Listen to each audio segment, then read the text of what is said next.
Nos últimos anos, a indústria das animações tem sido marcada por uma tendência que preocupa tanto críticos quanto fãs: a produção incessante de sequências. Embora as continuações possam manter vivas as franquias amadas, elas também carregam o risco de saturação e perda de qualidade. Dois dos próximos grandes lançamentos da Pixar, Toy Story 5 e Os Incríveis 3, têm gerado tanto expectativa quanto receio.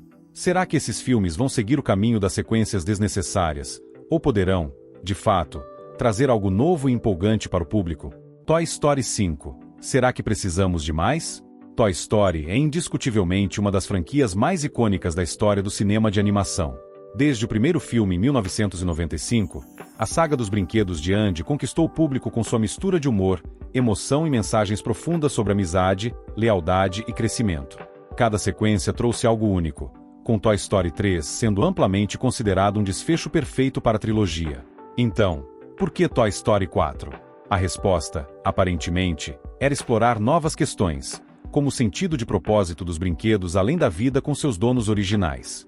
O filme foi bem recebido, mas para muitos, deixou uma sensação de que a história já tinha sido concluída satisfatoriamente no terceiro filme. Agora, com o anúncio de Toy Story 5, a preocupação é ainda maior. Será que a Pixar está forçando a barra, tentando estender uma história que já foi perfeitamente finalizada? Quais histórias ainda restam para contar?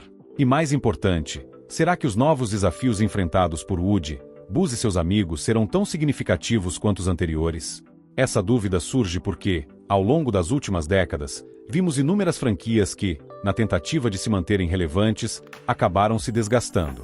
Filmes como Shrek para Sempre e A Era do Gelo, o Big Bang são exemplos claros de como sequências podem, eventualmente, destruir o legado de uma franquia.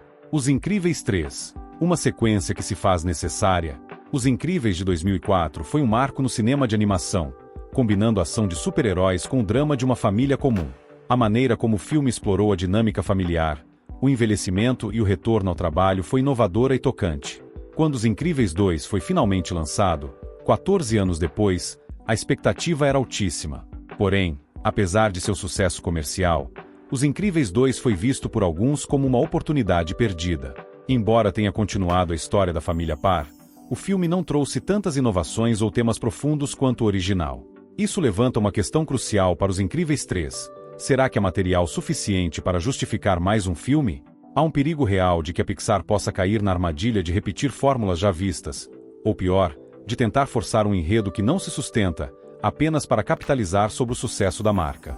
Mas também há esperança de que o estúdio aprenda com os erros passados e consiga criar uma história que expanda verdadeiramente o universo dos Incríveis, explorando novos temas e oferecendo aos fãs algo realmente significativo.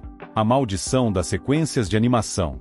A produção de sequências em animação não é novidade, mas o que é alarmante é a frequência com que essas continuações falham em capturar a magia dos originais. Em muitos casos, as sequências parecem mais focadas em lucrar com o nome de uma franquia bem-sucedida do que em entregar uma história que realmente vale a pena ser contada. Tomemos, por exemplo, Carros 3 e Megamente 2.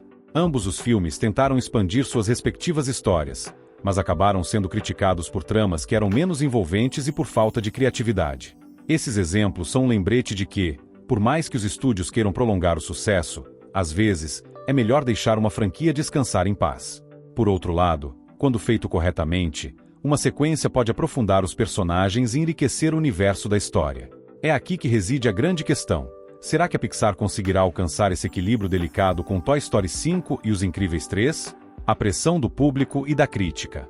Outro fator que deve ser considerado é a pressão que tanto os fãs quanto a crítica impõem sobre essas sequências. A Pixar é conhecida por sua capacidade de contar histórias cativantes e emocionantes, e cada lançamento vem com a expectativa de que eles vão superar a si mesmos. Com Toy Story 5 e Os Incríveis 3, essa pressão é ainda maior, dado o legado que essas franquias já têm. No entanto, a alta expectativa pode ser uma faca de dois gumes. Se os filmes não atenderem às expectativas, eles podem não apenas decepcionar os fãs, mas também manchar a reputação da Pixar como uma fábrica de ideias originais e inovadoras. Conclusão: aposta alta. Toy Story 5 e Os Incríveis 3 são projetos que certamente vão gerar muito debate nos próximos meses. A Pixar tem uma tarefa difícil pela frente: justificar a existência dessas novas sequências e garantir que elas não apenas adicionem algo de valor às franquias, mas que também mantenham a integridade das histórias que vieram antes. Minha opinião sobre os dois filmes, Quando se trata de Os Incríveis 3, eu ainda mantenho uma esperança de que a Pixar possa nos entregar um filme que atenda às expectativas. A família tem muito potencial para novas aventuras, e se bem explorado, esse terceiro filme pode ser uma adição valiosa à franquia. Já com Toy Story 5, minha confiança não é a mesma. Após o quarto filme, que para mim não precisava existir, fico receoso de que a Pixar esteja esticando demais uma história que já teve um desfecho perfeito no terceiro filme e estragaram no quarto. Não estou convencido de que um novo capítulo possa recapturar a magia dos primeiros filmes. É uma aposta arriscada, e só nos resta esperar para ver o resultado.